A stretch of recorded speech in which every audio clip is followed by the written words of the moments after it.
What is real and why does it matter? Well, I mean, dude, the answer to that question is super deep. You mentioned Robert Ann Wilson. Have you read The Cosmic Trigger? Yeah. Well, yeah. That's a good intro into the nature of reality being only a mental construct. It's a 3D projected hologram developed by our brain based on data input to our sensory organs filtered through our thalamus, which is the eye of Horus, sent out to other areas of the brain that make a composite based on your sensory perceptual abilities neurologically, and a composite of the emotional experiences that you've had in the past in your limbic system, and then your neocortex and your limbic system team up together and create a three-dimensional hologram that has an emotional attachment to it simultaneously in real time. So what is real? Nothing.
Hey, what's up, everyone? Welcome back to the podcast. This is Mycadelic, of course, as you know, because it's the thing that you're listening to right now. I'm not really quite sure how you would be listening to this and not know what it is. Surprise, Mycadelic.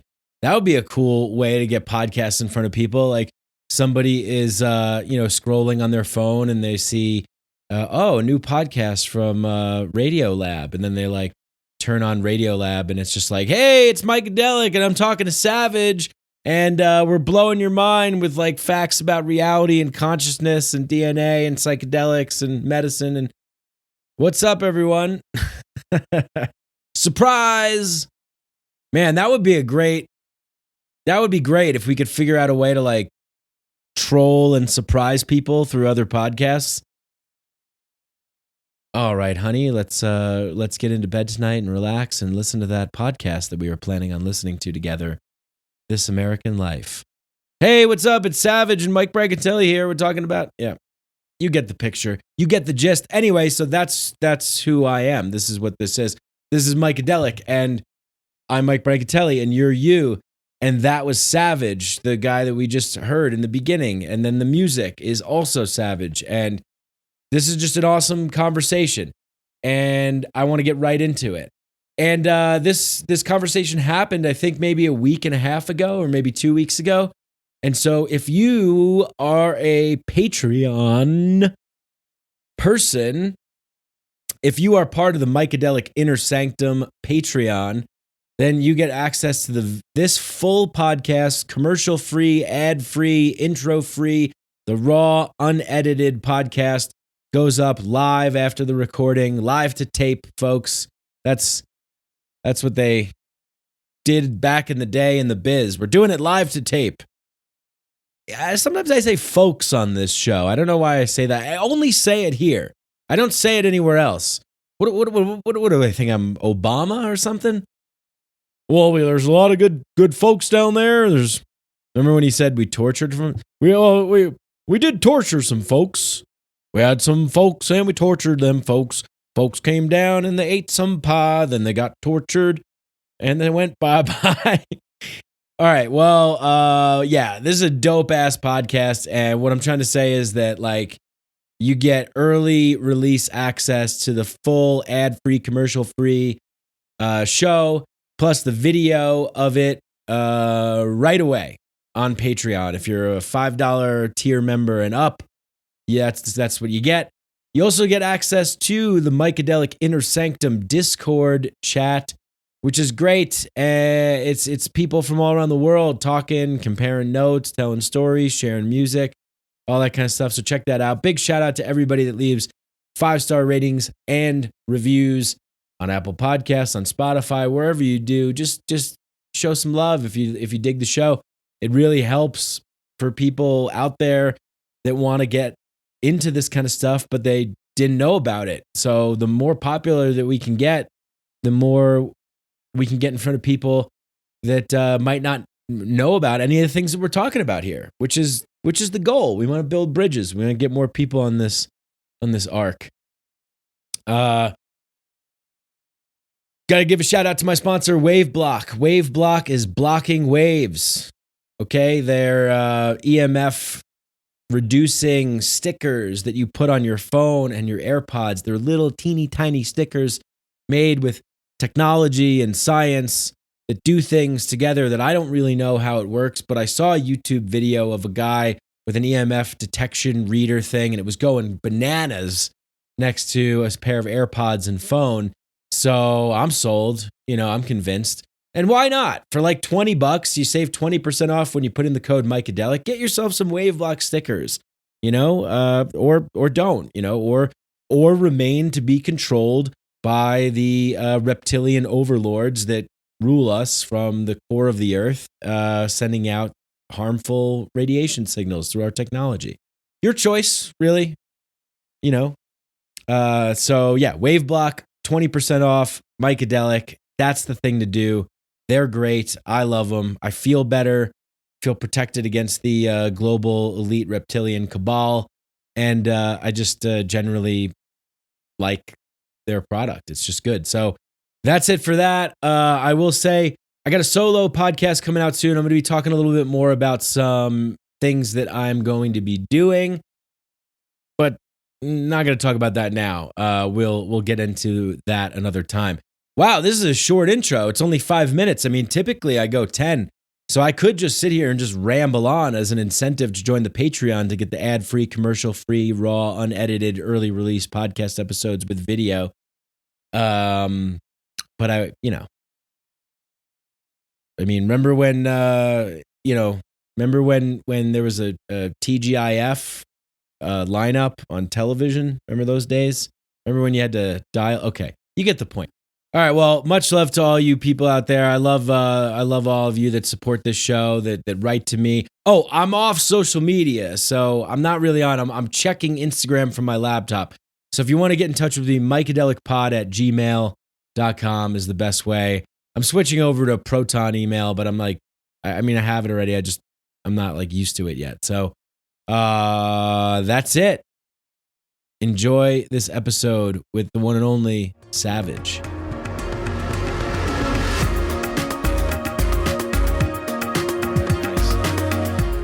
So where are you? Wow, what a beautiful background you got there. Oh, thank you. Yeah, this is my studio. Desk area where all the jams get made. That's where the magic happens. That is a bookcase, actually. Thing's super dope. Plan on getting. Oh, that's a bookcase. Yeah. It's a life-size replica of King Tut's sarcophagus, but it opens. That's where I keep my journals and all my favorite books and stuff. So you got a life-size replica of King Tut's sarcophagus. Yeah, it's awesome. I hope to hollow it out and be buried in it one day. Nice. Yeah. What where are you coming from right now? I am from Louisiana, in the swamps of Louisiana, but I recently just bought a house in a little sanctuary out here on a lake in Mississippi, right across the border.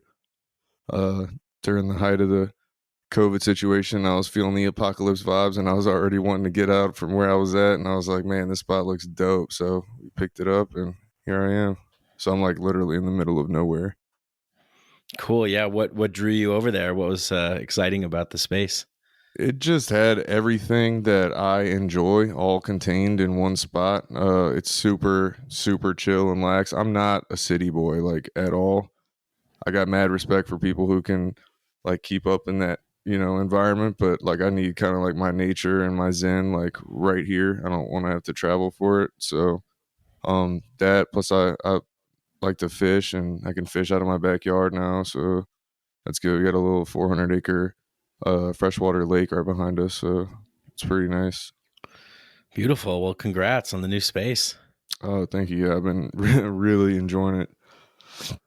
Yeah, it's so necessary. I hear you. I lived in New York City for about 8 years. I grew up just outside of the city, and after I went to Peru for the first time, I came back and I was just like, man, I can't do this. This is crazy. Really?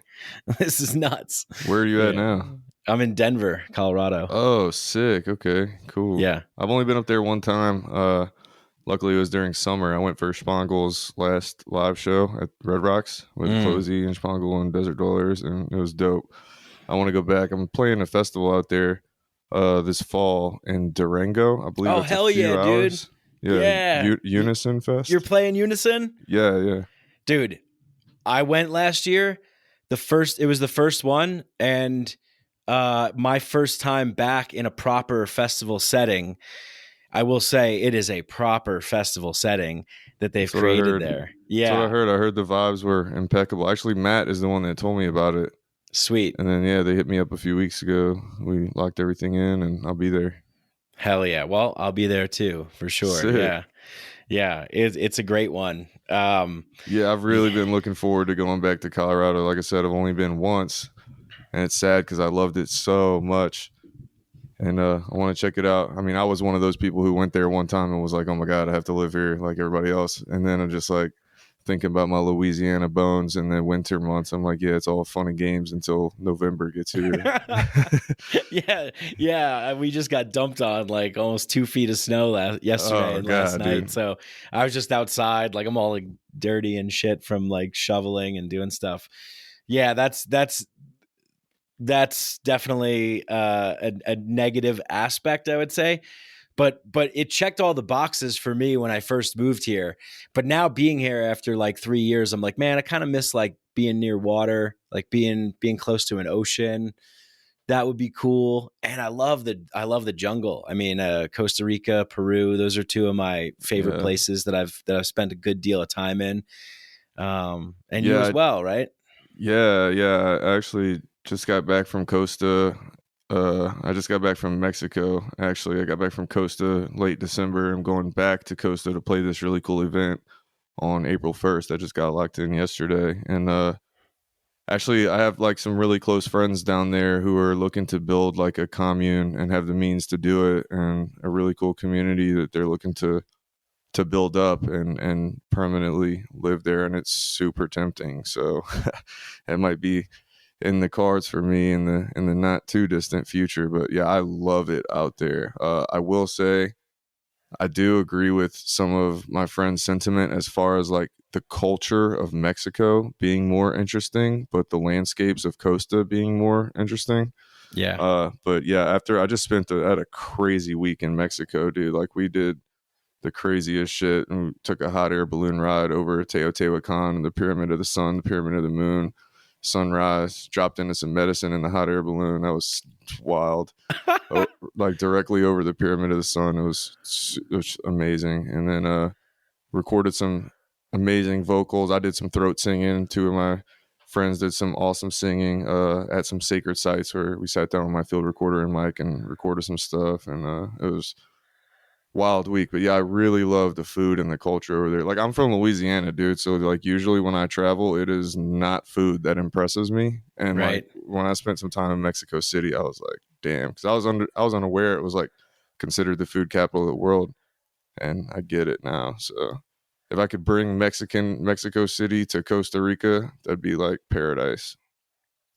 Right. Yeah. It's we're looking for all these like perfect spots, and sometimes, you know, you could check like 8 or 9 of the boxes, but yeah, both great places. And I agree with you. Yeah. There's like a rich culinary and cultural history that's deep and spicy, just like the sort of like, you know, Cajun and Creole type flavor of Louisiana that you don't get anywhere else.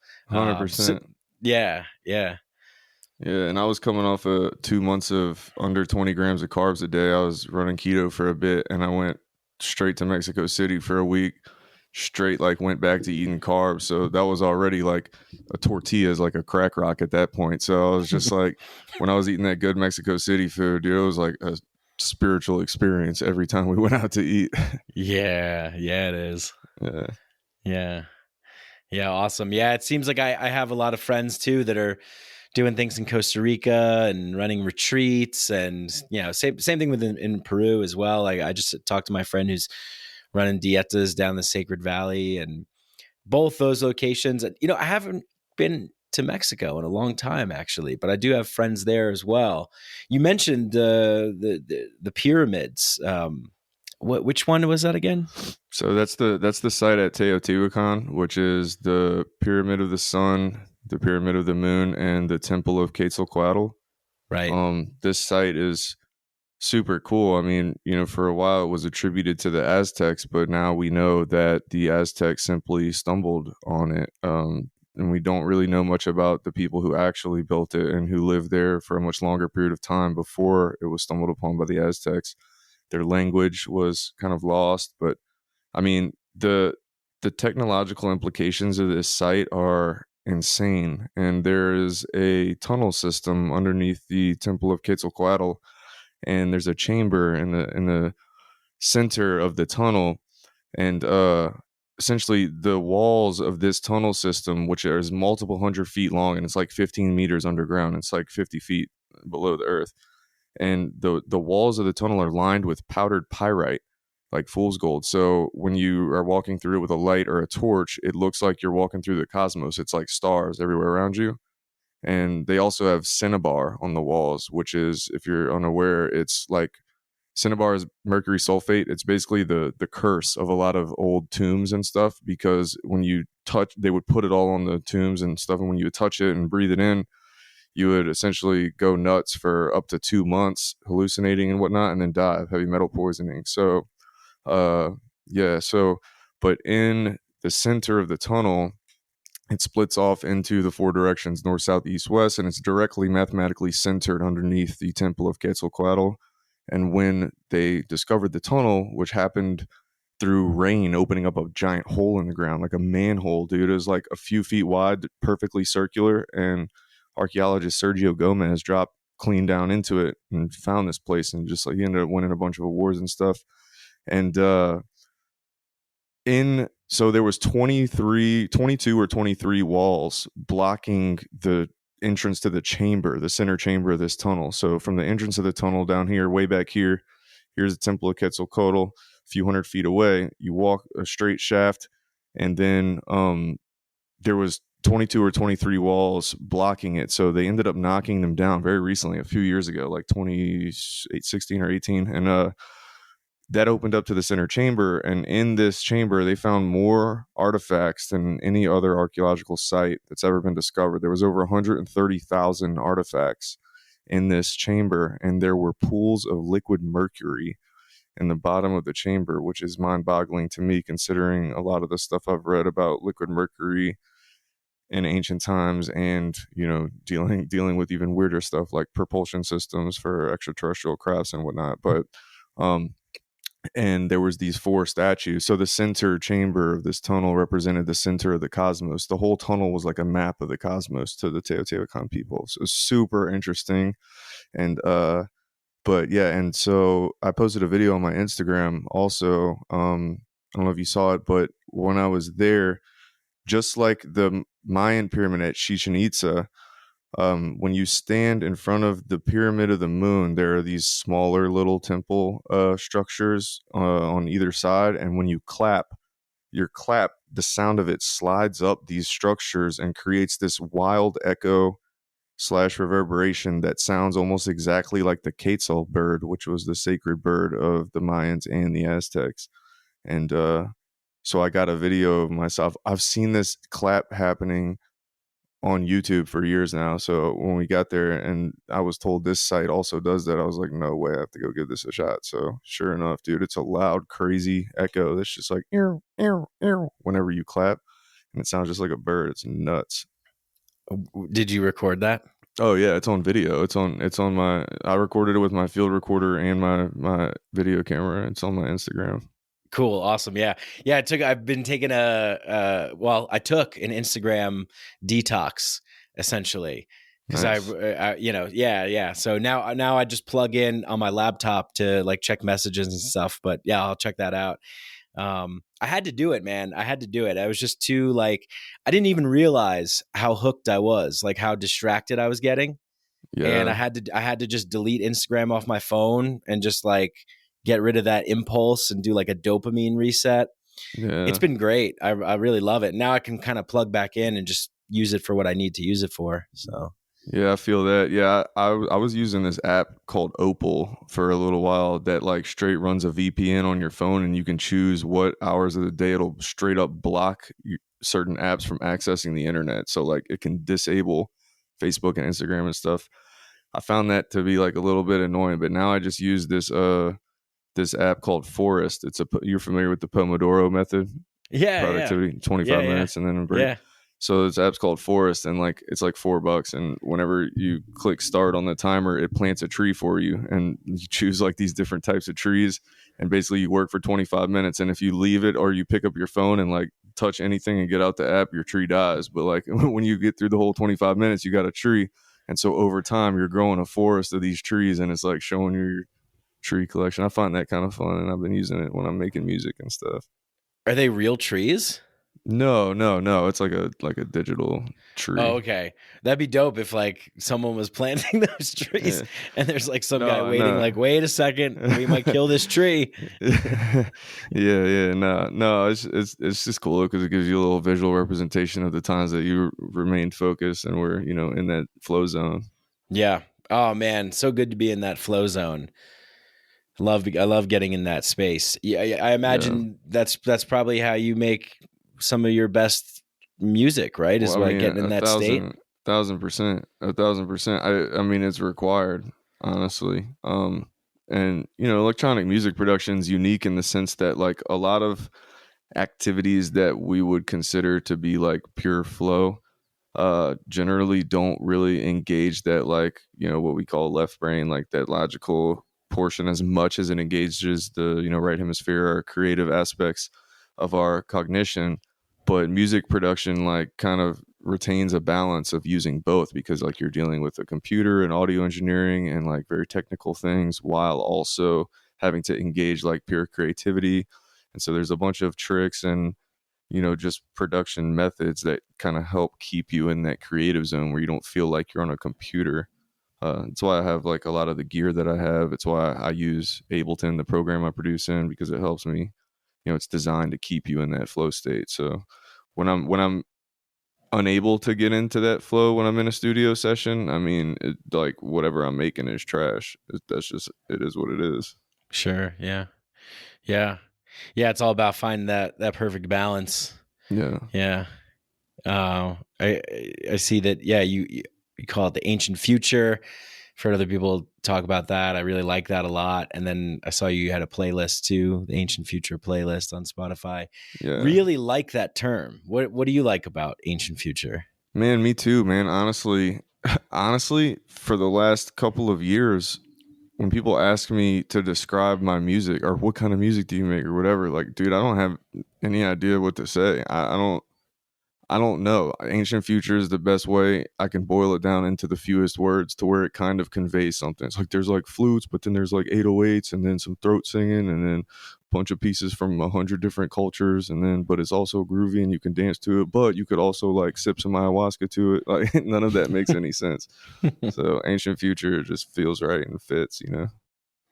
Yeah, it does. It does feel right and fit. And it brings to mind, when you're talking about these pyramids and the temples, and there's an ancient past that we're aware of, right?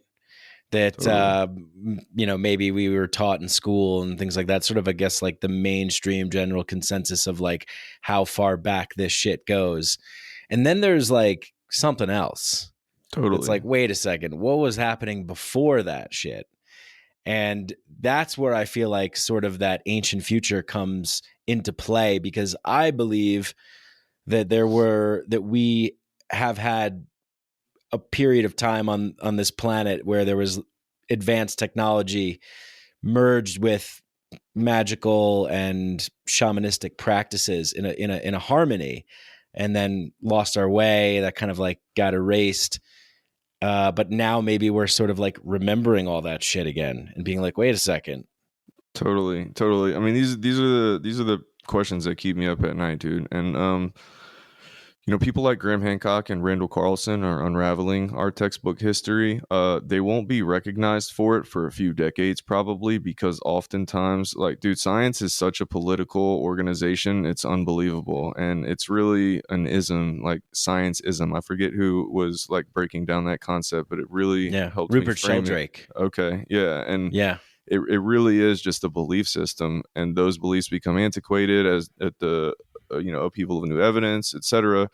And what seems to be undeniable is that around 12,800 years ago, we went through a extinction level event that was likely caused by a comet, and that likely incited what we call the Great Flood.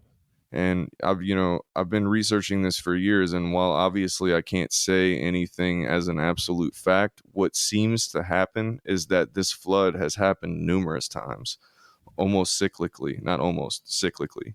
And it seems to be some type of, whether it's a natural random occurrence seems less likely to me than that it's a cyclical pattern of nature, and it's a pattern of resetting.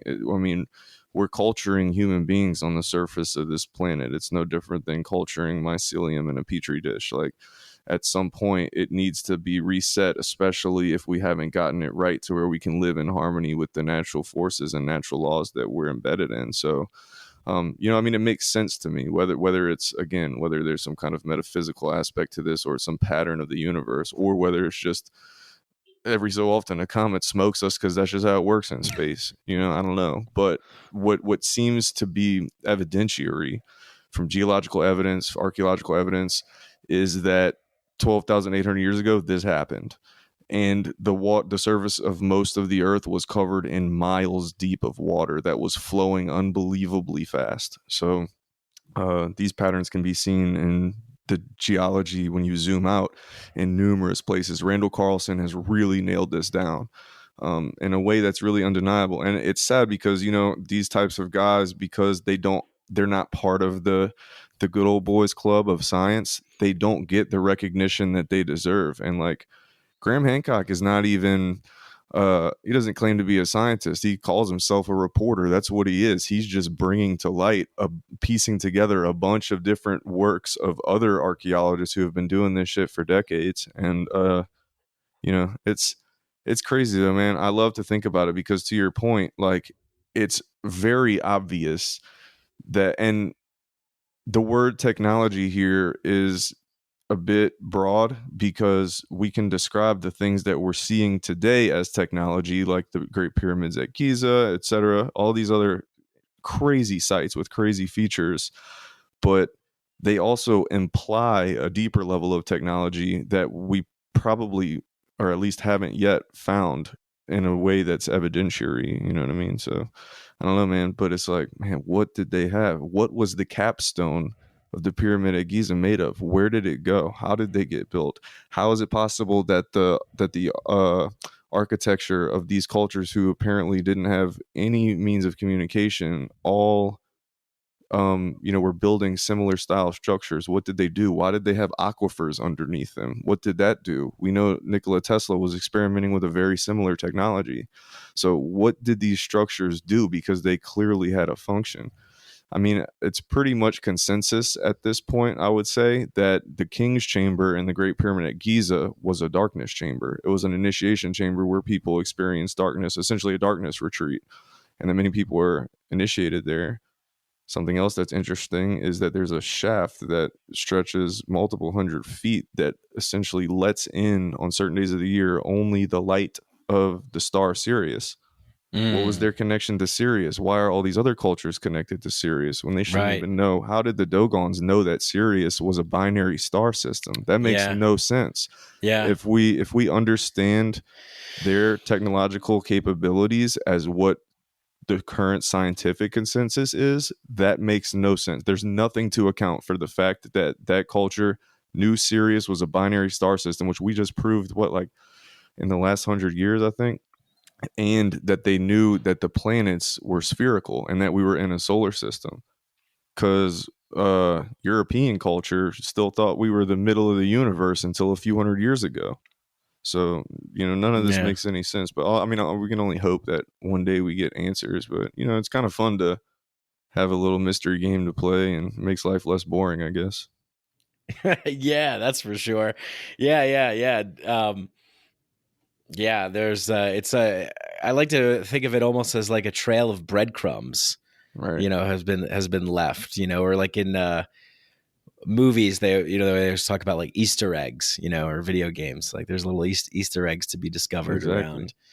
And I think it's a part of remembering, for us too. Totally. Like we're all kind of like, there's a lot of people around the planet right now that are just, waking up and remembering. And I guess that's sort of what I would equate like waking up in air quotes, like to, totally.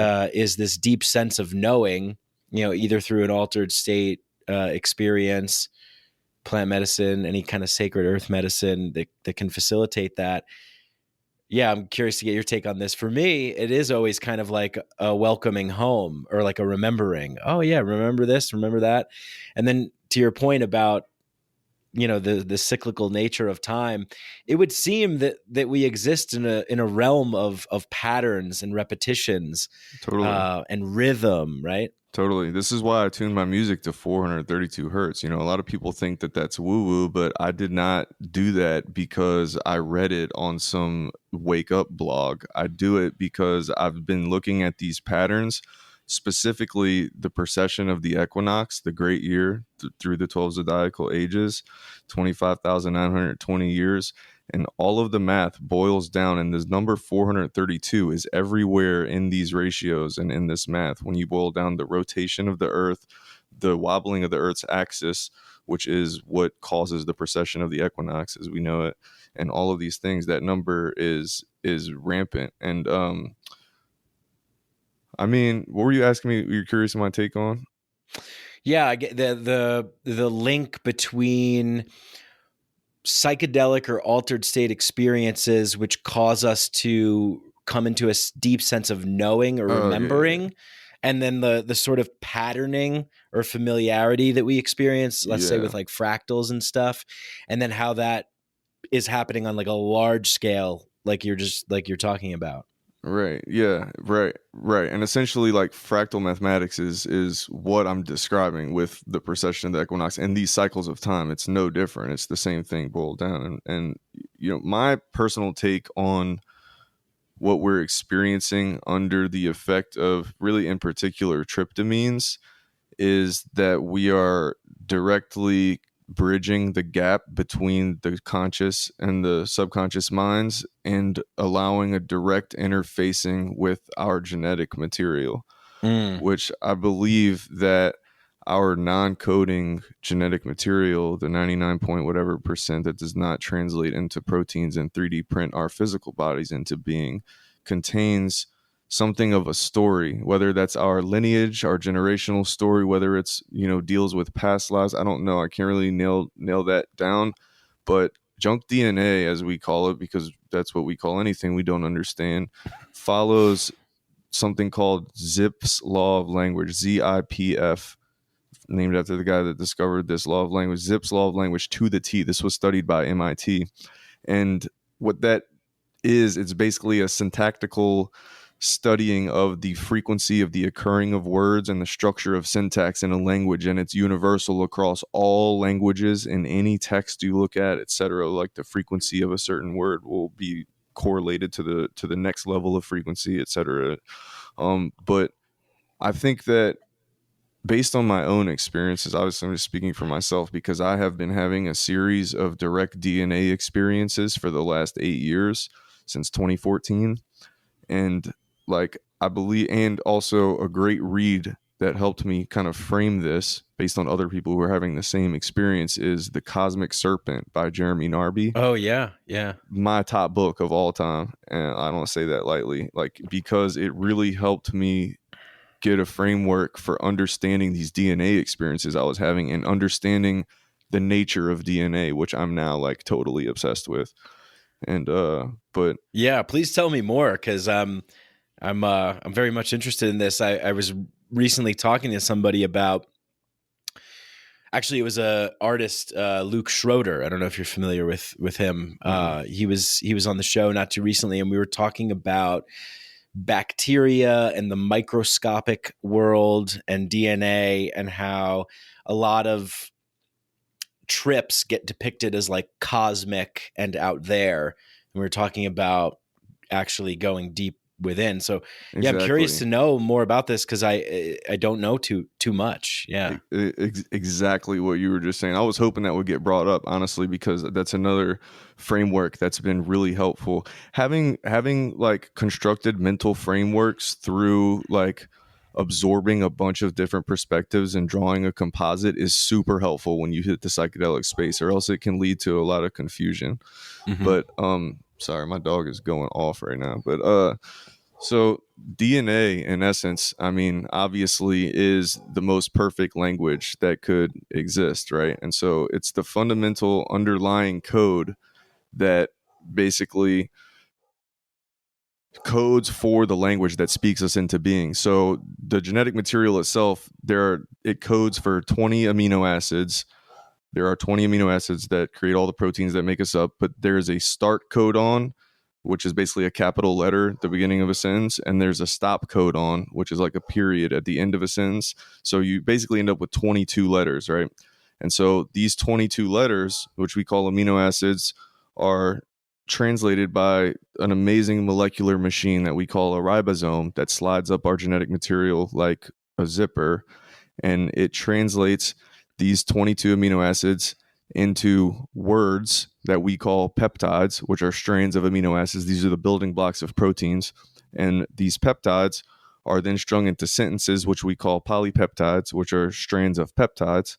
And then these polypeptides are strung together and then folded into a very specific geometry, which gives it its function, and we call those proteins. And these proteins make up our entire being. So this material, which is narrower than the narrowest visible wavelength of light, is 3D printing us into being at every moment of every single day. And such like the most magical thing to me, right? This is obviously a very magical material.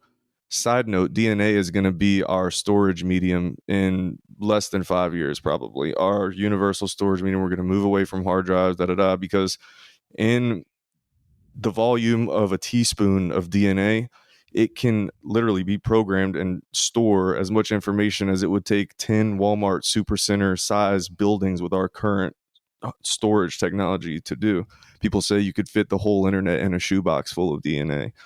And the cool thing about it, unlike other technologies that we use for media storage, is that since we're made of it, the technology that we would need to decode it will never become obsolete. So like a cassette player is obsolete, right? The decoding medium for DNA storage will never become obsolete, because we will always need to be able to read it because we're made of it.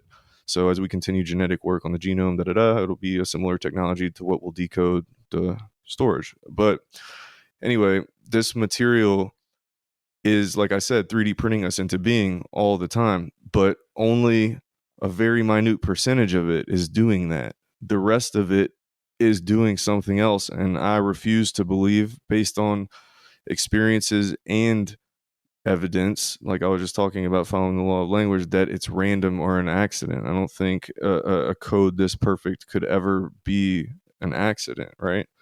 But yeah, I mean, I've had, dude, so many experiences where I'm literally just like engulfed in what I now know to be chromosomes, and I zoom in closer and closer and get to individual parts of my genome while I'm going over subconscious thought patterns, being guided by whatever it is that we call the spirit of ayahuasca, this, motherly energy that's guiding my train of thought, and I'm opening my synapses and rewiring old patterns and beliefs, and basically reprogramming myself into a more favorable mental configuration.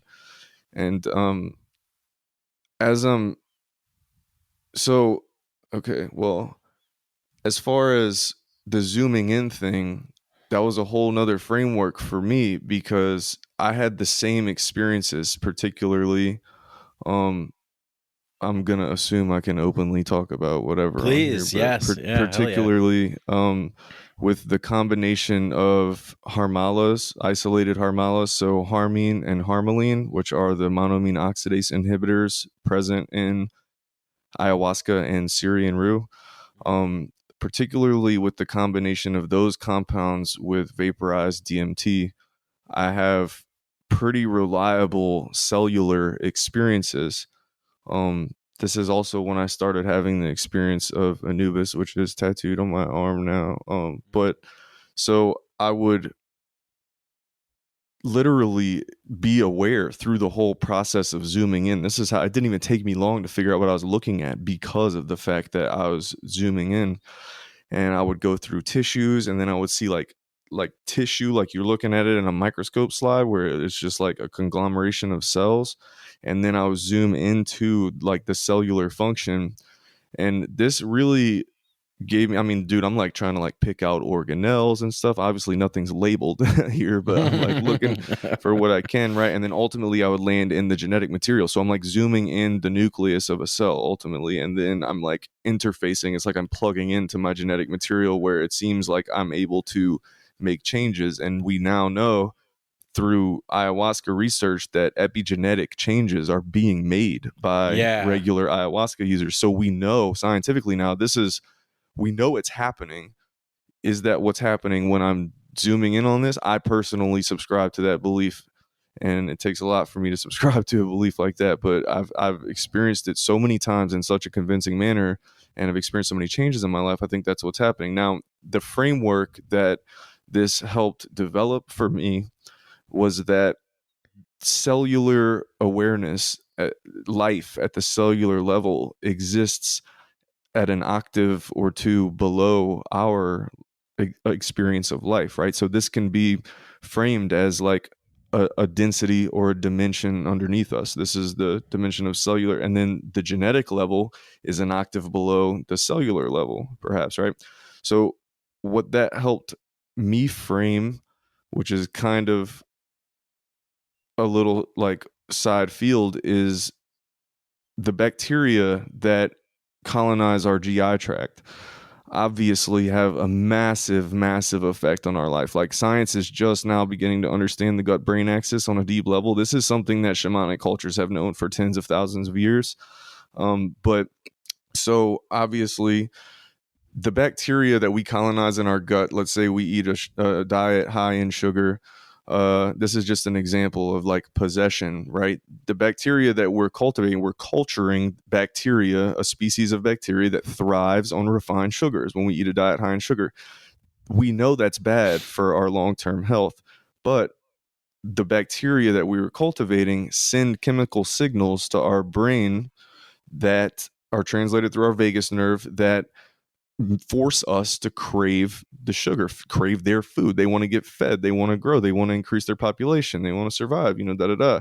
And they're literally, in that sense, possessing us to do something that we know is detrimental to our long-term health.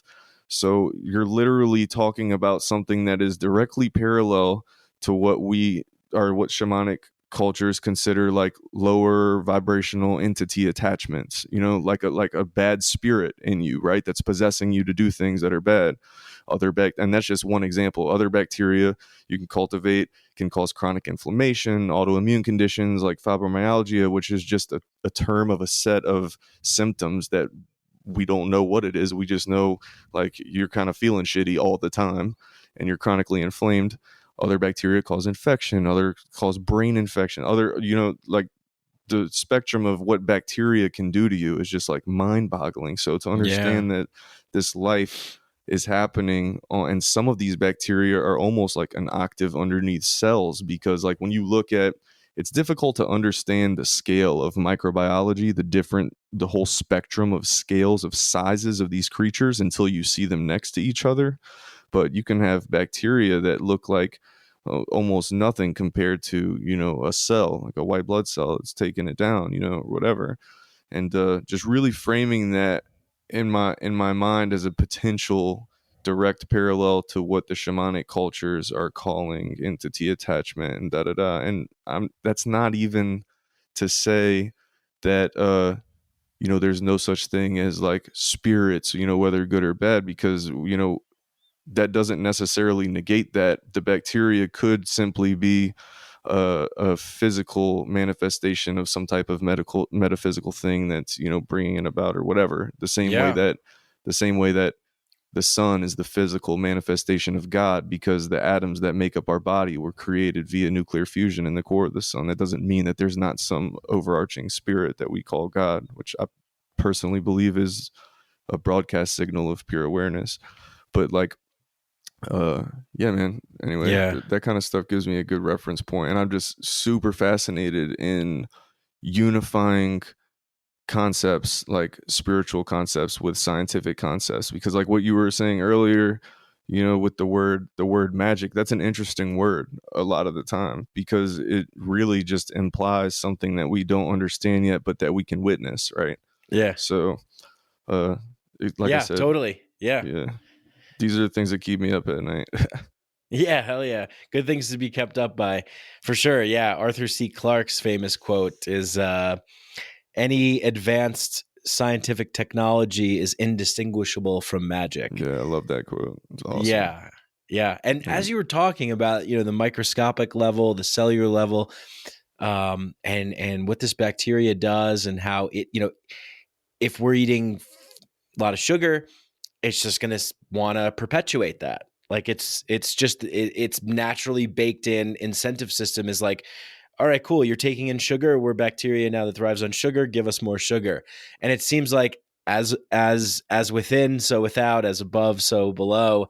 It seems like we also kind of like are in this feedback loop of creating institutions and entities and governments and corporations that also kind of function in that way, sort of parasitical. Exactly. We're sort of participating in it, but we don't really want to. We know it's not really good for us, but we can't stop.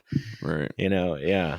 I mean, all we can do, man, in that regard is hope that we are the technology we've been waiting for, and that we really are the generation that's gonna, you know, put an end to some of these antiquated systems that are clearly causing harm to the entire human race. So, I mean, I hope so, certainly, and I do think that the advent of the psychedelic renaissance being done right this time, hopefully, it looks like as of now it's being done a lot more right than it was in the 60s. Yeah. But you know, because I mean, I do believe that is going to facilitate a grand remembrance of our nature, our mission, what we're here for. But I do think that there's a cap to it also. I think that the limitations imposed on the human being and the human condition are the very design of this sphere of reality itself. So I think that, you know, Alan Watts has a quote, like, as we develop more and more powerful microscopic instruments, the universe has to get smaller and smaller in order to escape the investigation. Right? I love that.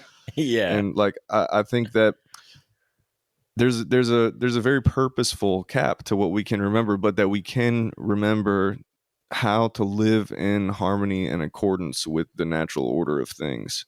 And if we don't, we're fucked. That's just how it is, you know? So yeah, I mean, I think doesn't it start with like feeling good, and not necessarily like instant gratification, satisfaction, or maybe even hedonistic pleasure, which is good. But I think more of a satisfactory, nourishing feeling. Like we've all experienced those feelings in our lives. And like you were saying, when the bacteria wants sugar, the bacteria gets sugar. So it's like we're sort of like on this like automated, conditioned programming, but like a lot of us are like looking over to the side and being like, oh wait, there's another tunnel over there, there's another ride going on over there, let me jump on that, let me switch my diet up, let me like move to be in more immersed with nature. So we're sort of like waking up to like knowing, like as Robert Anton Wilson talks about reality tunnels, right? Like we're sort of like being like, oh shit, like I can like pop out of my reality tunnel and notice that there's other options going on. Exactly. Yeah. And simply like having that awareness is new in the grand scheme of things in the last multiple centuries, and the Industrial Revolution and having all this technology at play and like having that awareness is something that we're like just starting to cultivate again. So it's going to be really interesting to see how this next decade unfolds as we like try to integrate, because having the awareness is one thing, integrating it on mass scale collectively is a totally different beast, right? And another major factor that I think I've been realizing, like so many people are largely unaware of how fast this is happening, is going to be the integration of machine learning and artificial intelligence over in the next couple of years. We're not 10-15 years out for that to like revolutionize things. It's going to happen super fast, and it's going to happen even faster on some real approaching the singularity type shit, because the machines are going to learn based on their own performance and improve themselves. So obviously that's what machine learning is. We have these adversarial networks that are testing each other's answers and trying to get it better and better and better until the checkpoint can't even realize that it's been done by an artificial intelligence, right? So these types of technologies are going to trickle into every aspect of our lives in the next couple of years, from marketing to the metaverse to everything, the Internet of Things. All of these things it's impossible to conceive what life will look like in 5 years to me, based on the stuff that I read about machine learning. Let's give it a shot. Let's give it a shot. What do you think? Because there's so many interesting things you're bringing up here. It's like machine learning, AI. We were talking about DNA. So naturally that brings to mind like CRISPR technology, the human genome, psychedelics. Like there's a whole array of things that, as you mentioned, is happening exponentially fast, like just beyond like every day. And this sort of like pandemic time or whatever that we're in here is it has also been sort of like an incubation hub for a lot of new things to take off. A lot of people waking up, questioning things, trying to do things differently. So with the combination of people waking up, with psychedelic research, with artificial intelligence, with DNA, the more that we learn about that, what would be, I guess what would be like a version of reality that you would want to live in and that we would want to live in? What would be a good ideal version in like 5 years time? What do you think? Well, dude, that's like really impossible to say. how there are infinite possibilities of how it can unfold, and like one of my main points is that like it's very likely that it will unfold as a result of ideas that the machines themselves came up with, rather than like solutions to problems that the machines come up with, rather than that humans come up with. That's kind of the whole premise of the situation. So, but like to your point, like all of these things are going to be integrated in some way. From CRISPR is a huge like ethical whoa, should we do that situation, obviously, as it applies to humans, and you can bet your ass it's being done in a hidden fashion, especially in China.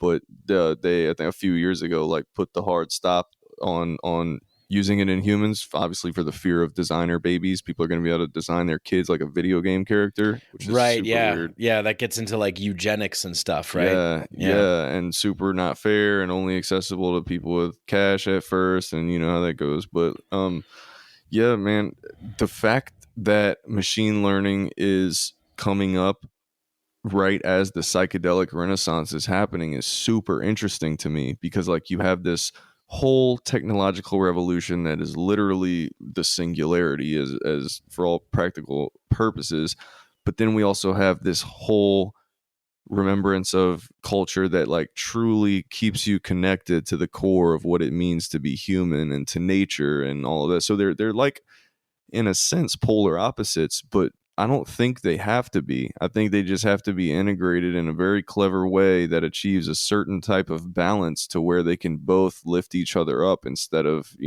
be at war with each other, those two principles. So I don't know, man, but it's going to be integrated into everything, dude. Like health. I mean, the AI is going to be able to, based on your genome, predict certain times. Oh, dude, I was reading this crazy thing the other day. Saying certain times you could get certain illnesses, certain ways that you could die, all kinds of stuff. Way more accurate diagnoses. I don't think people realize how often, I certainly didn't until I was reading these statistics, how often people are misdiagnosed with like everything. Yeah. And it's going to really help in that regard. And apparently the medical field is super stoked on that, obviously. And yeah, I read a couple years ago, I don't know if it's still in that position or not, but medical error was the third leading cause of death in the United States. Yeah, exactly. That type of stuff. It was just craziness. I was just like, man, so and dude, from driving to travel to the way that we utilize technology, I mean, I think 2023 was the most recent date that I read for Neuralink being FDA approved for human use. So obviously that's going to bring up, like, no doubt. I was having this conversation the other day with a friend of mine. Like, no doubt I would definitely put that in my head if I couldn't walk, and it might give me a chance of walking again, which is what it's going to be used for, is spinal injuries at first. Amazing. But, we're no doubt going to move towards a brain to computer interface, because as Elon Musk was saying, like, we have access to all of human knowledge in our pockets at all time, but it's the data transfer rate that's the problem. It has really terrible bandwidth because we have to intentionally go and search for a bit of information or whatever and like download it by consciously reading it and whatever. And then what they're trying to achieve with a brain to computer interface is up that data transfer rate. So your brain would have like access to the cloud. That we're talking about like existential fundamental changes in what it means to be a human being. And these questions are going to have to get answered soon, because we have a tendency to, when we have a technology, use it. And if you don't use it, well, he is. So what kind of advantages does that give this person in literally every aspect of life? I mean, are we going to be downloading information like Neo in the Matrix when they plug them in and download Kung Fu? Like, I don't know if it's going to necessarily work to that degree, but that's what they're aiming for.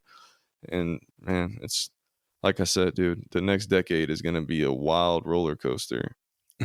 Yeah, that's for sure.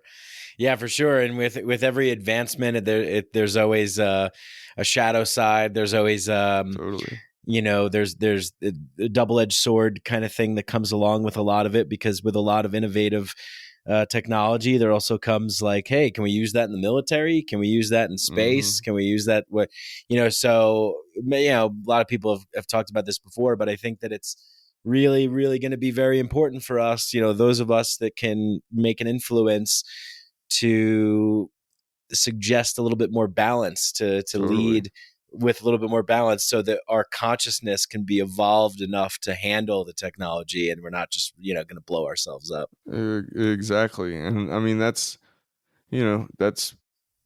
probably why the psychedelics are resurfacing at the same time as this. Yeah. Like, here's a test. You fail, you explode.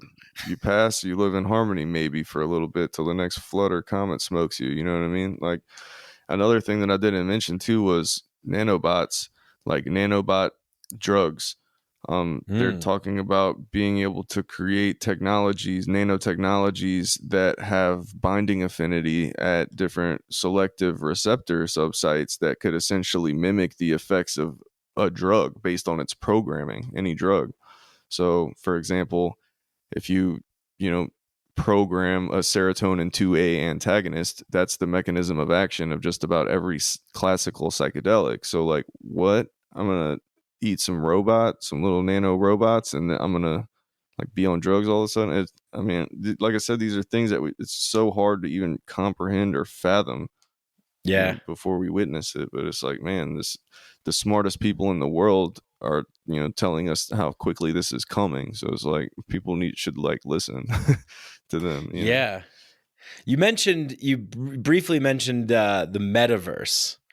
Are Yeah. you have any interest in that or knowledge about that at all that you want to talk about?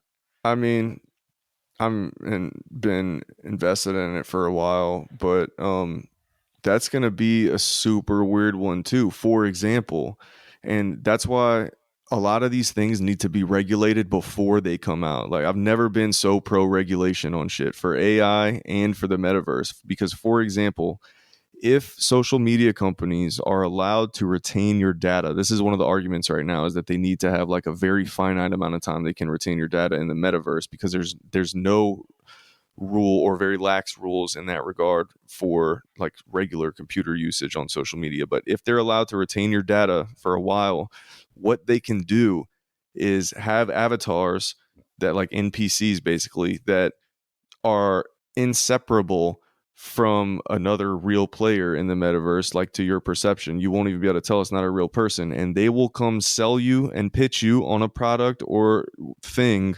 so cleverly you will have no clue you're being pitched. So the data, for example, is stuff like, let's say you like, women with like blue eyes and brown hair and this body type and, like whatever. They've already profiled your type, what you're attracted to, what kind of guy, what kind of girl, and that will be the AI will design this avatar based on your likes. It will give it a voice based on, people close to you or whatever, and will come and just very slickly use relatable language that it has a gazillion records of you using and your syntax and how you speak. So immediately this is a befriendable character who is, smooth talking basically, and is going to pitch you in a way that, I mean, you've never been pitched before. It just doesn't work like that when you're usually, something is an ad or, whatever. So if there are no rules in that regard set out ahead of time, like, you can be certain this will be how advertisement works in the metaverse, because the corporations are legally able to do it. They will do it because it's going to be more effective than any other form of advertisement in history, according to the opinions of some people that I was reading that work in that space. That kind of brings into the question for me, what is real and why does it matter? Well, I mean, dude, the answer to that question is super deep. You mentioned Robert Ann Wilson. Have you read The Cosmic Trigger? Yeah. Well, yeah. That's a good intro into the nature of reality being only a mental construct. It's a 3D projected hologram developed by our brain based on data input to our sensory organs, filtered through our thalamus, which is the eye of Horus, sent out to other areas of the brain that make a composite based on your sensory perceptual abilities neurologically, and a composite of the emotional experiences that you've had in the past in your limbic system, and then your neocortex and your limbic system team up together and create a three-dimensional hologram that has an emotional attachment to it simultaneously in real time. So what is real? Nothing. I mean, right, what does the word real mean? There. Yeah, what's reality? And then you just throwing it down like that. Yeah, dude. Wow. Wow. Yeah. Yeah, I mean, that's ultimate truth. There are very few things that I experience or know to be like an ultimate truth, or especially a self-evident truth. Like, for example, the experience elicited by 5-MeO-DMT is a self-evident truth, which is very rare, almost impossible to find through the use of language, but very rare to have even experientially. And that experience in particular, to me, is a self-evident truth. There's no need for visual context like there is in the case of regular NMDMT, and the notion that we all emanate from this one source signal of consciousness is absolutely given to you as a self-evident truth. But anyway, the fact that we generate reality in the way that I just described is an ultimate truth. That's what's happening. As Robert Ann Wilson said, we see things as solid, but science only finds webs of dancing energy. Like, that's literally the case. And as we get more and more deep into quantum mechanics, shit just gets weirder and weirder and makes no sense. Was one of the first, I can't remember his name. But he said, if you think you understand quantum mechanics, you don't understand quantum mechanics. I love that Yeah. quote, because it's like, Yeah. shit is so weird, dude. And Yeah. nothing exists as we perceive it, right? This is all data points. That's why it's impossible. Like, we are literally slaves to our perceptual organs, to the design of our perceptual organs. For example, it is written in our DNA that our ears will only respond to frequencies from about 10 hertz to 20 kilohertz, right? That's embedded in our code. It's not all that's possible. It's embedded in our DNA. It is therefore part of the human condition, the limitations that design this sphere of reality for humans, right, on this planet. That's part of it. Our eyes can only see from red to violet, the spectrum that we call visible light, which is the tiniest sliver of the electromagnetic spectrum in which we are embedded in. There's so many electromagnetic waves that are happening at different frequencies that we simply don't see, right? I mean, there's Wi-Fi beaming through in front of my face right now. And but yeah, and these are part of the limitations. Majority of dolphins communication happens at in the range of like 200,000 hertz, like 200 kilohertz. Like, we can't even begin to conceive how they're transmitting information. We know them to be unbelievably intelligent, so they're communicating on much deeper than some kind of surface level, right? And like, it's just crazy. I've always wanted to see through the eyes of a bee or an insect that we know can perceive ultraviolet radiation, because like, what's that like? We'll never know. Like, that's one thing we will never know. I can't even know if orange to me looks like it does to you. Right. We can agree, we can come to consensus that we're both looking at orange because that's been orange our whole lives, but I cannot communicate experientially what the color orange is. These are the direct effects of the fact that we are creating this reality within our brains, based on the data around us. The data may be objective, maybe, but our experience of it is totally subjective. Yeah. I have a tendency to believe that everything is just vibrating, and we're co-creating it and putting it together. There's a verse in one of your songs, co-creative sensory psychosensory time. Yeah. Psychosensory co-creative space-time coordinates. I love her. That's Juliet Carter of the Template. I spoke with her recently. She wanted me to make some more music with her vocals, but she uses language unlike anyone that I've ever heard, even Terrence McKenna. Like, her gift of language is mind-blowing to me, and really, really love that sample. Like I was saying, self-evident truths are very rare, especially in language. She is just like pouring them out all the time, because what she says is a self-evident truth. I mean, that's what we are, boiled down to very articulate language, right? Psychosensory co-creative space-time coordinates. A series of electromagnetic exchange. Like, yeah, she's mind-blowing, dude. It's impactful. It's so impactful that when you think about that, we have currently right now in the in our human language, in English, we have 26 letters that point to sounds, vibrations that we rearrange in a particular way, and depending upon how well you can rearrange those to convey the thing that you're sensing, feeling, observing, that's how impactful that the delivery of that and the receiving of that feels. It's mind-blowing. Exactly. That's why I find like multilingual people so interesting. I was actually having this conversation with a friend of mine while I was in Mexico. She speaks super fluent Spanish. Just like flipping that switch in your brain, like even in just your internal narrative, it fundamentally changes your experience of reality.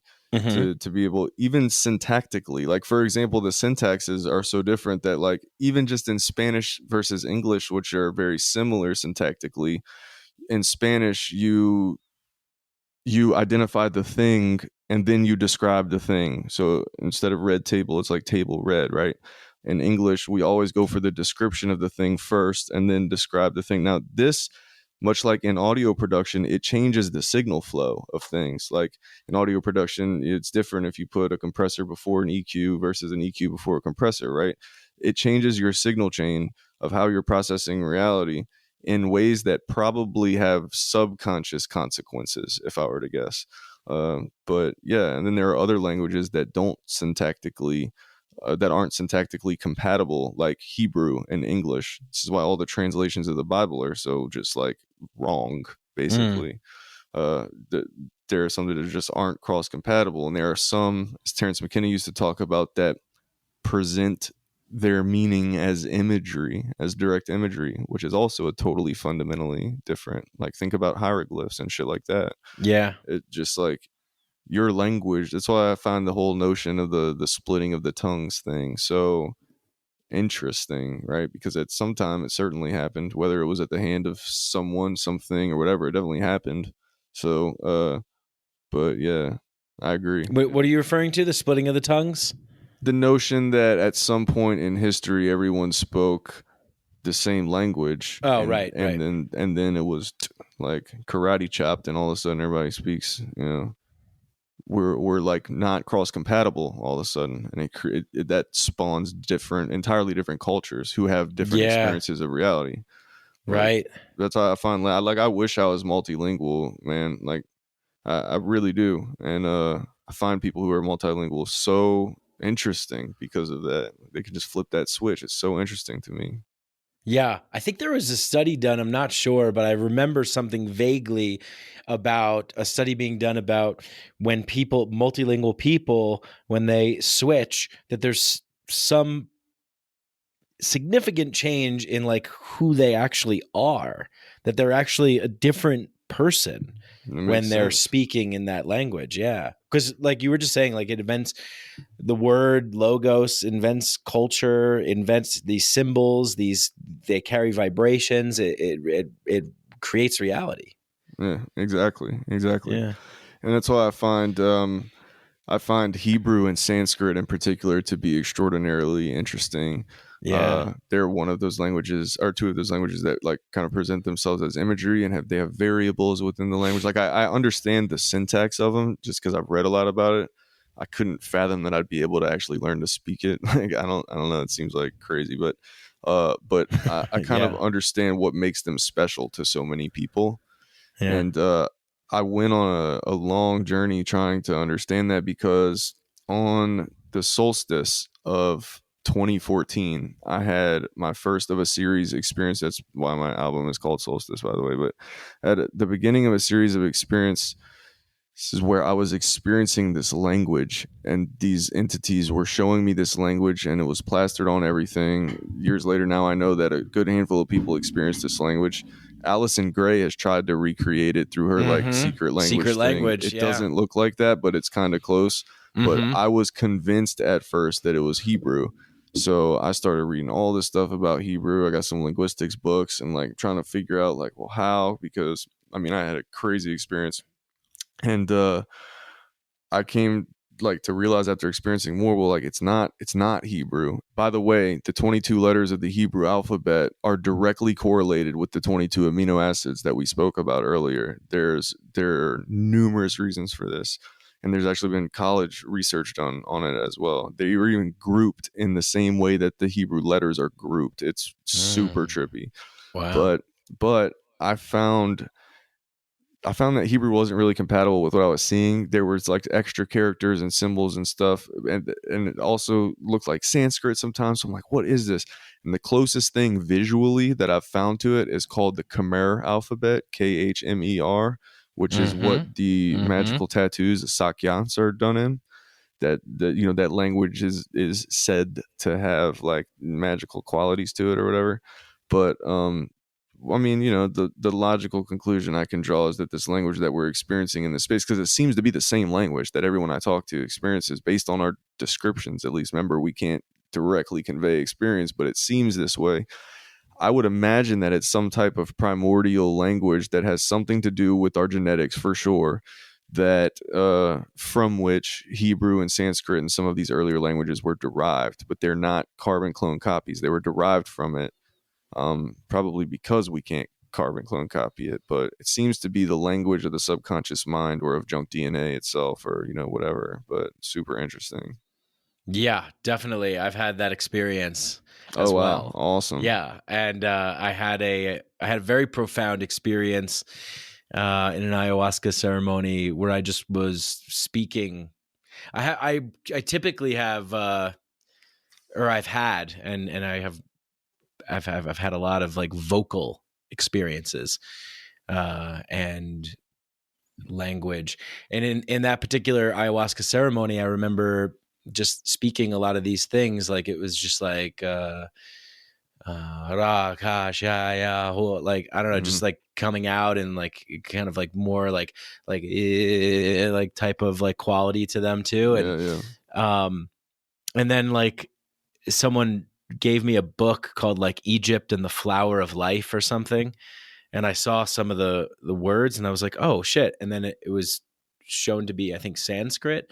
So I was like, oh, okay, cool. I was just in an ayahuasca ceremony where I like randomly stood up and started convulsing and singing in Sanskrit. I was like, all right, well, that's pretty cool. And I've had many other experiences too, actually, that connect with Egypt and with language and with the secret language, like you were talking about, that kind of thing. And it seems to be, to me, triggering maybe some kind of like epigenetic like memory or exactly.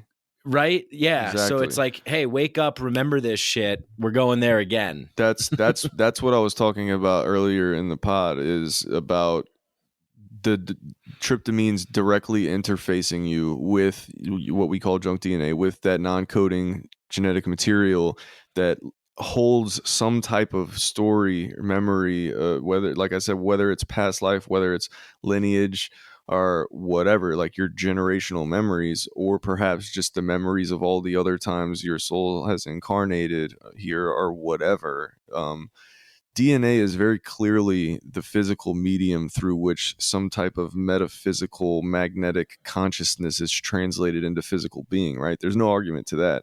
So, I mean, it would be, so, I mean, it's a logical fallacy to even assume that all of that material, when it makes up 99+% is useless. And it seems, like I said, that you're interfacing with it, so like, and it follows that law of language, remember? So like it and I've had that glossolalia experience that you just described numerous times also, and it is very real. It is not just you're just like making random noises. The shamans say that is nature uttering itself through you. And that is just such a like profoundly sacred experience when it happens to me, because it's not just my mouth moving, making sounds. There's something's happening in my whole system where I'm interfacing with something, and I'm like interacting with something that I feel in my core is making a change in me, right? I'm sure that you have a similar experience.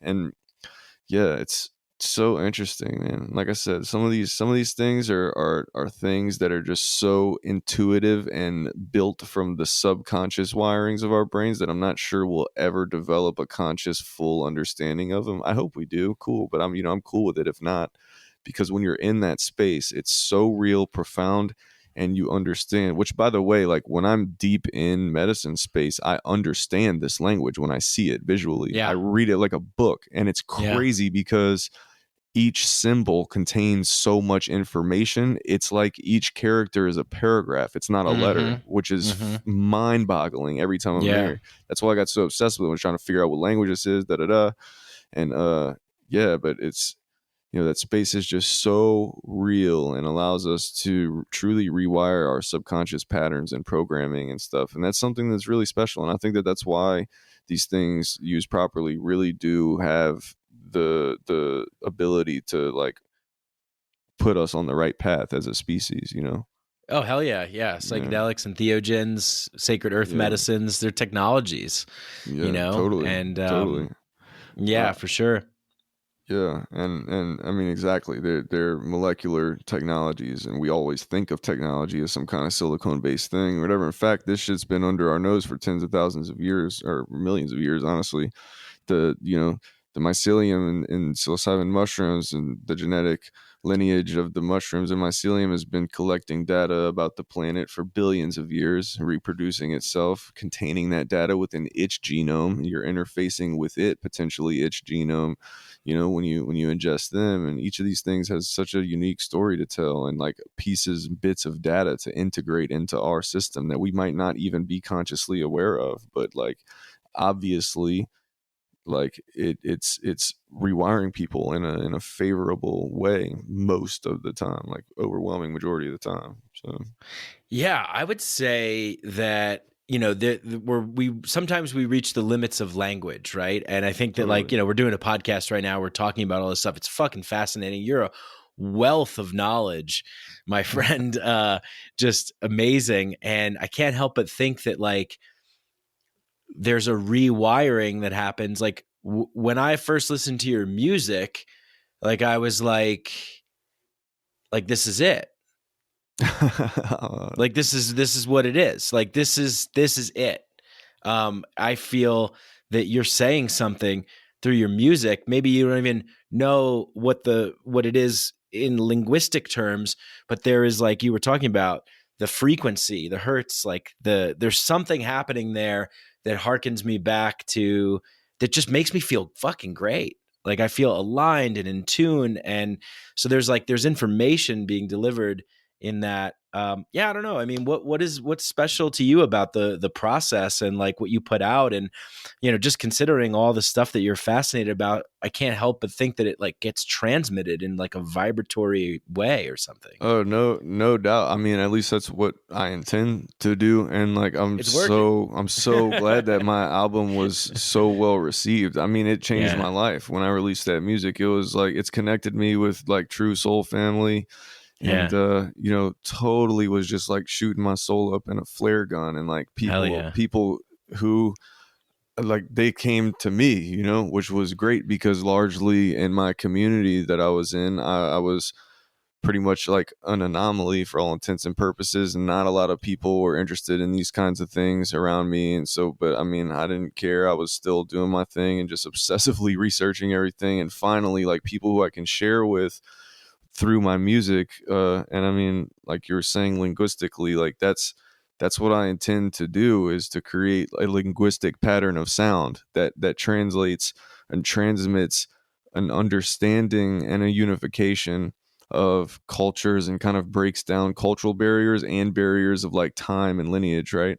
So like, I just do so by incorporating like little elements from a gazillion different cultures, and studying the instruments and using them, and just like putting it all together, but also making it accessible in a dance format, to where it's, I mean, that kind of the trick of the trade. And what I'm trying to do here is make music that I can play on a dance floor, but also play during ceremony, and it's compatible with both.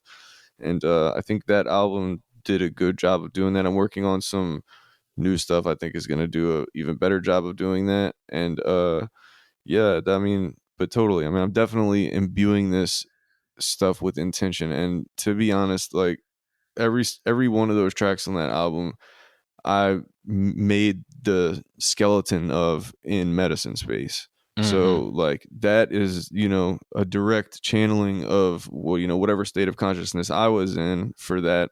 And making and finishing a track for me is parallel to the psychedelic and integration process, because I'll be in a psychedelic space, but I only do like right brain shit while I'm in that space, right? I try to not touch my computer, and I'm just flowing on my stuff, hit record, start throat singing. Like, it was just pure flow for my track Solstice, that throat singing lick. I just pressed record and that just came out. I wasn't thinking about it or anything. That in my, I was just boom. And I was like, fuck, that's it. All right. And so I'll lay like the skeleton of a track out while I'm in that space, but I'm like not really capable of like audio engineering and like doing the whole bunch of little bitty things that all add up, and the little polishing and stuff. So over the coming weeks, which is the parallel part to integration, like you go into medicine and then you integrate it sober over the coming weeks. So I mean, that's how my process works. I'll get into medicine, make a skeleton of a track, and then over the coming weeks sober, I do all the polishing work, and I take that idea, that spark of creation that came out channeled through me during that space, and I polish it using my whole brain, like logic and all that. I'm like, okay, like this is a spark, like how do I refine it, right? And then I mean that's kind of how my process works. Yeah, awesome. Yeah, that's that flow state. Yeah, getting into that flow state and riding the wave and being like, fuck, man, I guess I'm the vessel for this shit. Come through. You know? Right, like, right. but you could feel it, you know, and like I'd love to hear you play live. I haven't yet, but it was just like through, you could feel it. You could feel that, like, wow, this is real deal medicine influence space, like some other kind of shit coming through here, but also super familiar. Ancient future, baby. There it is. It's like, but it's just so great, man. I mean, I'm a huge fan of music. I'm not a musician at all. I could play a couple instruments from time to time and like jam a little bit in a drum circle or something. But when I hear something like the stuff that you're putting out, I'm just like, man, this is special. This is different. This is, yeah, there's some depth or essence. Like, again, I'm not a music critic or anything like that, but there's just something else there. While I listen to other people that are sort of in a similar type of arena, that they just don't really fully capture it as well. And so whatever you're doing, keep doing it, because it's awesome. And yeah, we're all loving it. All the people that have been exposed to what you're putting out there, man, you're really changing things. Thank you, man. I Big really positive influence for change. Yeah, I really like so deeply appreciate that. I hope everybody understands, because like I said, when I put this out, like I had no clue it was going to be so well received, like at all. When people started saying the stuff they were saying about it, how deeply they were able to connect, because obviously I connected with it, because I felt like for the first time, I've been producing music for 15 plus years. And that album, I felt like for the first time, like was the first thing that like truly captured my soul. I made that for me. I didn't make that with the intention of like what I thought people wanted to hear or whatever. And as an artist, when you finally have a piece of polished art that you feel like that literally is my identity in these tracks, my experiences, my identity, like everything. When other people started to know that, just like feel it like you're describing, and like would tell me that, it was like blowing my mind. I was like, holy shit, like I was really able to capture something that's like a my true soul and put this into music, and people actually pick up on that.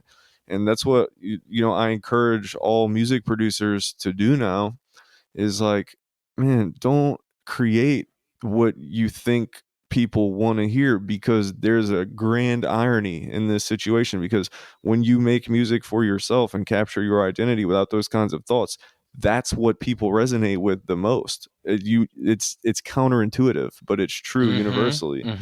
So but yeah, I appreciate that. Don't try and be you either, right? And like, even for you, like, don't try and be the you that you were last time that you hit. Totally. It's like, it's a constant like letting go, constant like reinventing, and that is really truly where the magic comes.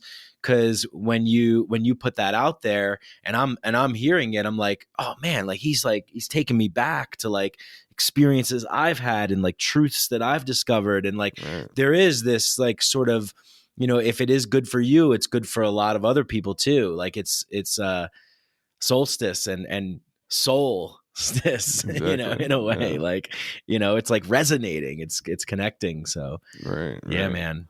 Yeah, people make the connection to like souls this when they're kind of saying the same stuff that you're saying about. And I'm just like, because that, my intention was that music was a reflection of not just our current society's soul as a human, but all of humanity in past, present, future, that these are fundamental, characteristics and frequencies of the human condition, right? Like that's what I'm like trying to transmit.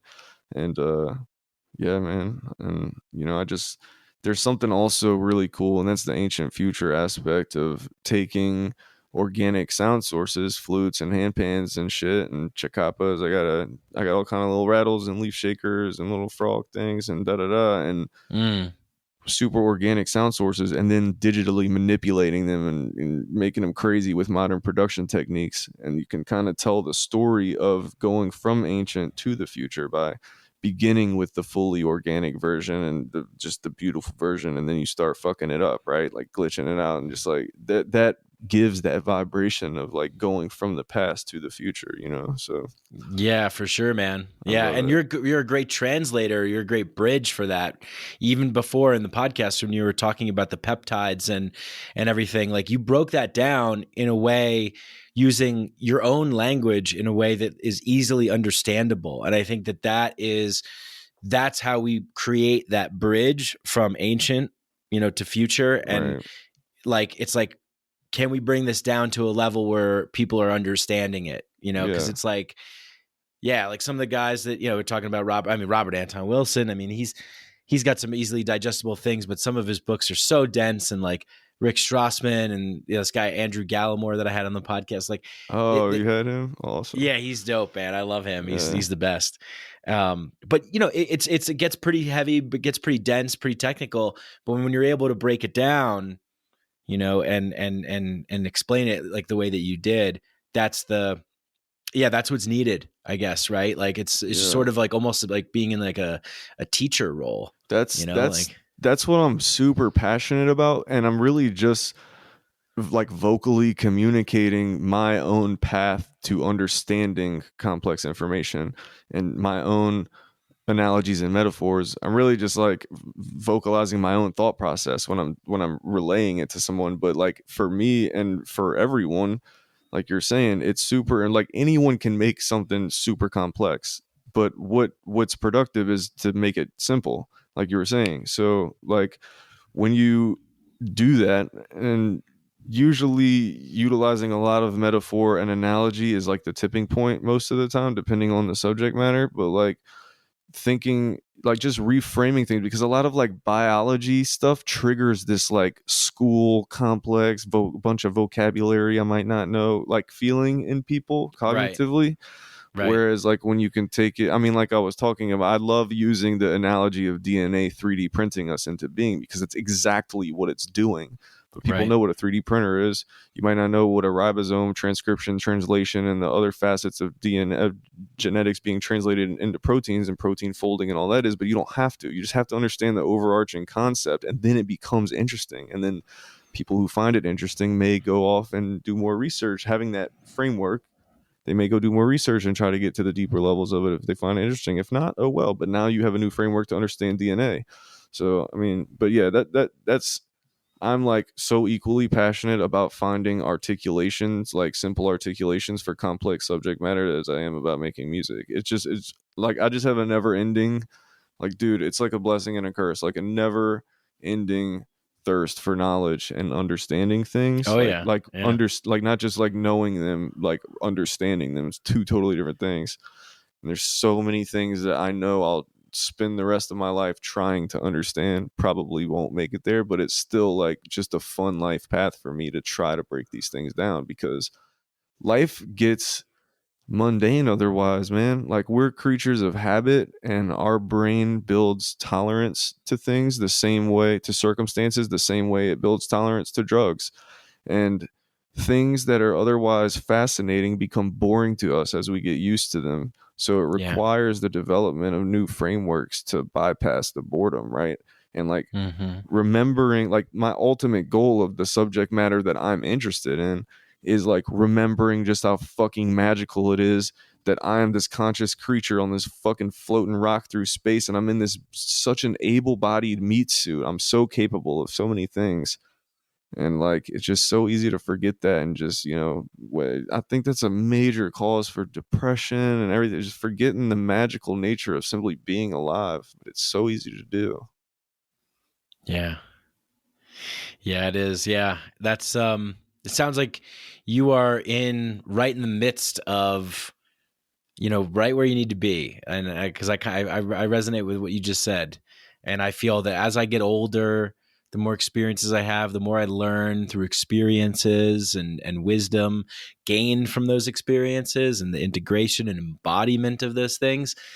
I get a little quieter sometimes. Like I'm a little like, if you've ever been in the presence of like a master shaman or someone who's really skilled, they're usually not the ones that are just blabbering like about Exactly. and just shooting their, they're sitting on some shit, and they're going to make you get curious and figure it out, for yourself. And I think that's what we're all learning how to do here, especially me and you right now, just talking about this, like the balance, the remembrance, and what you just said and the integration is paramount. Like what you just said is paramount. Like as far as sitting on it to let you figure it out, that goes back to what I was just saying about the difference in knowing and understanding. If you've come to a conclusion yourself, the framework behind that conclusion and the whole thought process that led you there is concreted in the synapses in your brain way more than if I just give you some fact and you're like, oh, okay, that's cool.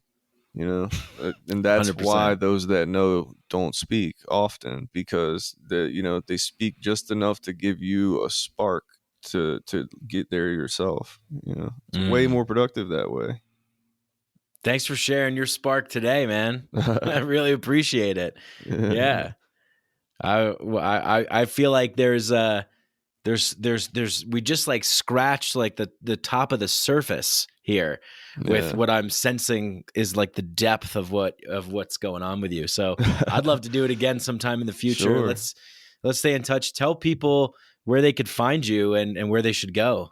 My music is available on all platforms, wherever you like to listen to music, Spotify, YouTube, Apple Music, whatever. You can also go to my website, savagemusic.com. It's SAVEJ music.com. You can also check out these really cool 3D printed levitating oversoul planters that I make. Really cool. You can check those out. It's like a levitating planter. Comes with an air plant. It's got 7 faces on it and it spins 24/7. It's really cool. You can Google oversoul planter and it's the first thing that pops up. But I saw that looks sick. Yeah, by the way, they're really cool. It took me months to like figure that one out, but yeah, I print them in like pearlescent filament that like it looks fake, especially the Mystic green one. It looks like a hologram just because it's like pearlescent and it's just so perfectly 3D printed and it just spins with a plan. They're super trippy. Everybody's been enjoying them, which has been great. I just do it like because I thought it was cool. I don't like make crazy money on it or anything like that. I just thought it was really cool, but it is cool. Yeah. So. But anywhere you listen to music, you can find me. It's SAVEJ. Hell yeah. Well, thank you so much for being here with me. And please go check them out, folks. This will be the end of the podcast. And then I'll ask you some questions. Okay. We're going to talk when we stop this podcast. We got probably a couple minutes that we're just going to talk, but you guys aren't going to be able to hear it. But you're going to be excited to be around next time. So thank you so much for being on the show. Yeah, totally. Much love, everyone. Peace. Hey, everybody. Hope you enjoyed this conversation as much as I did. If you did, please show your love in any way that you can. Share it with people. Tell people about it. Go on Spotify, click 5 stars. Go to Apple Podcasts, click 5 stars. Write a little something. It makes me feel good about myself. Boost my ego a little bit. Please, I need it. And consider joining the Patreon. There's a lot of cool stuff that's going on the Patreon. I'm announcing the next solo cast. But right now you get early release episodes like this one that are ad-free, commercial-free, immediate release. And a lot of other cool things. The Mycadelic Inner Sanctum Discord, connecting people from all around the world. But announcements coming soon on a solo podcast. With that, just have a good weekend. Love everybody. Tell the truth. We're all just walking each other home. Steal other people's quotes and just claim that they're yours. It doesn't matter. We all. I love you all. Thank you. Till next time. Much love. Peace.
Namayo,